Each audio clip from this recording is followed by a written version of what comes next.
Donald Trump, we know this about him very well. He loves to gaslight. I mean, given his behavior, he must also love elaborate cover-ups. He's very into them, it seems. And we know this because every time there's a story in the news he doesn't like and doesn't want to talk about, he does some version of the following.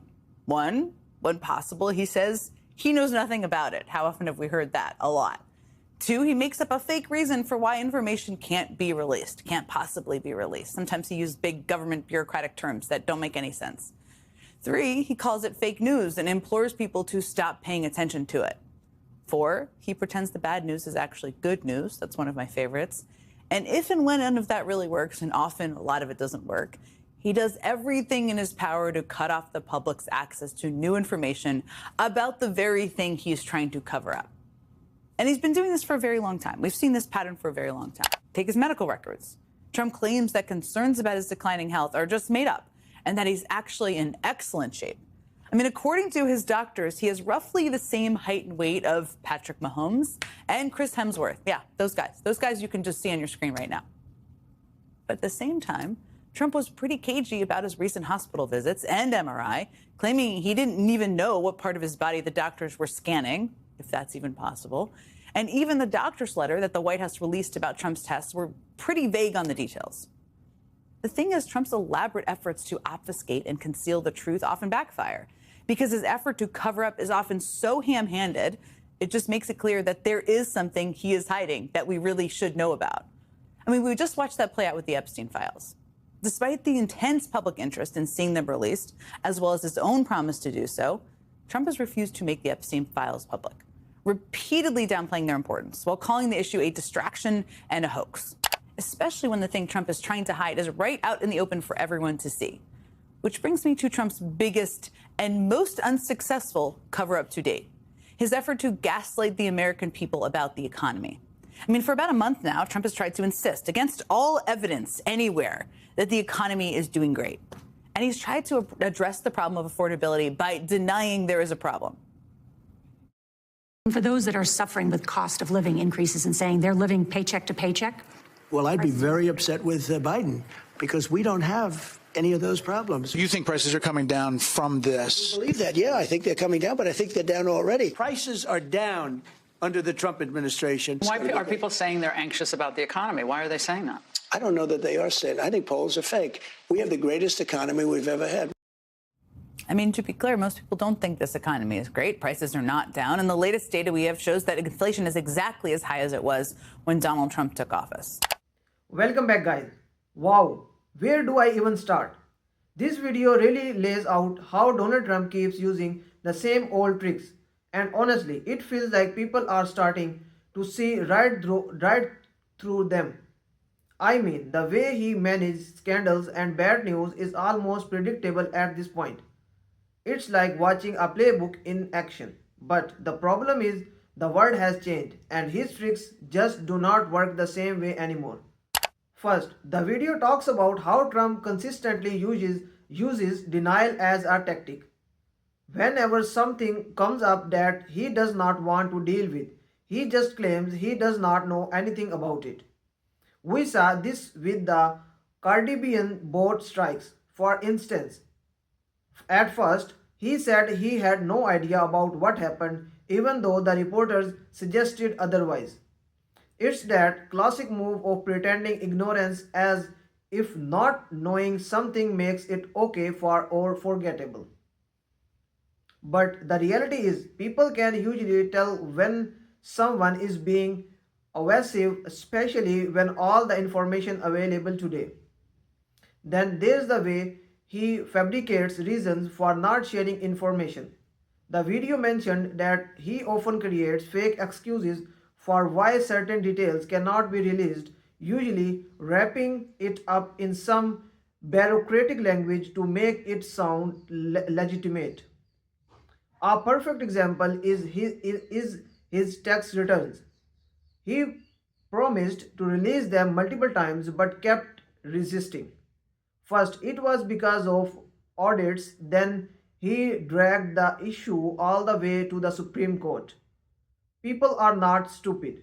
They can see through that kind of reasoning when it's consistently used to dodge accountability. Another tactic he uses is the infamous fake news label. Anytime there's negative reporting, he dismisses it as untrue and encourages people to ignore it. We have all heard it countless times. The video shows this happening during the Caribbean boat strike, even when the Epstein files. Trump would call inquiries fake news and try to turn attention away from legitimate concerns. It's a strategy meant to confuse people and make them question reality. But there's a limit to how much this works, especially when the evidence is in front of everyone's eyes. The next trick is spinning bad news into good news. Trump is a master at this, or at least he tries to be. No matter how bad a situation is, he wants people to believe it's a victory. The video highlighted his approach to the economy, inciting everything is great despite rising prices and inflation that affect people every day. You can't really hide economic realities from the public. When people are paying more for groceries or gas, no amount of spin will make them think otherwise. And then, of course, there's the strategy of cutting off public access to information. Trump often tries to prevent new information from coming out together. The Epstein files example in the video really stood up. Despite public interest and his earlier promises, he refused to release these files, calling them a distraction and even a hoax. That attempt failed when Congress stepped in to make the information public anyway. It really shows that you can't always control the narrative by withholding information, especially when the demand for transparency is strong. The video also discussed his medical records, which were another example of this withholding tactic. He downplayed health concerns and stayed secretive about hospital visits and MRI results. Even the letters from doctors that were eventually released were vague, leaving more questions than answers. This pattern of secrecy might have worked in the past, but in today's world, people are increasingly skeptical of practical disclosures. They want clarity and they often get frustrated when they don't receive it. What really stood out to me was the Miami mayoral race example at the end. Trump's tactics of gaslighting and destruction clearly are not fooling everyone anymore.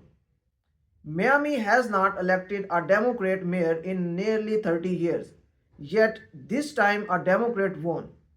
It's a strong indication that voters are paying attention and not being easily manipulated by repetitive tactics. It makes me think that when the truth is evident, no amount of spin or distraction can change how people pursue reality.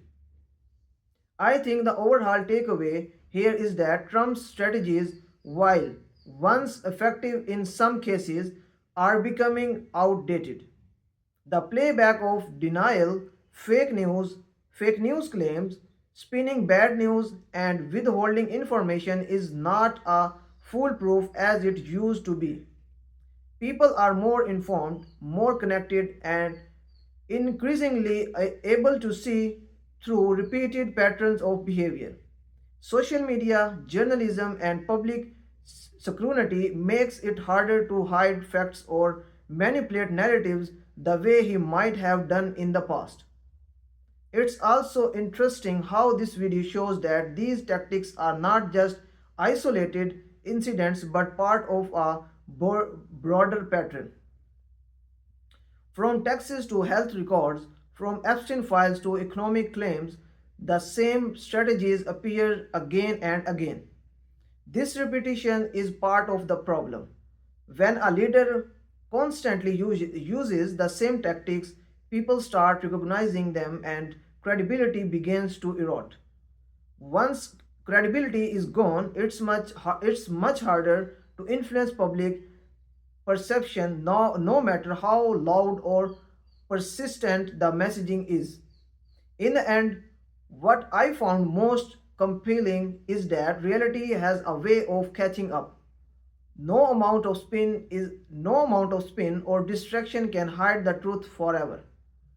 Whether it's the economy, legal documents, or public events, people notice the real outcomes in their lives. And that seems to be what happened with the recent Miami mayoral race. The facts on the ground outweighed the clearly crafted narrative.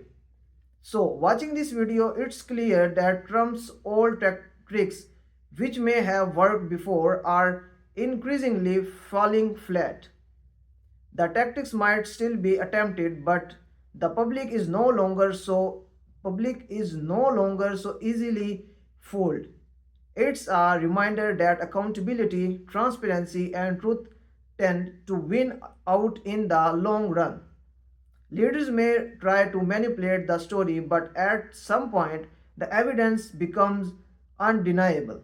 And that's when people make their discussions based on reality, not spin.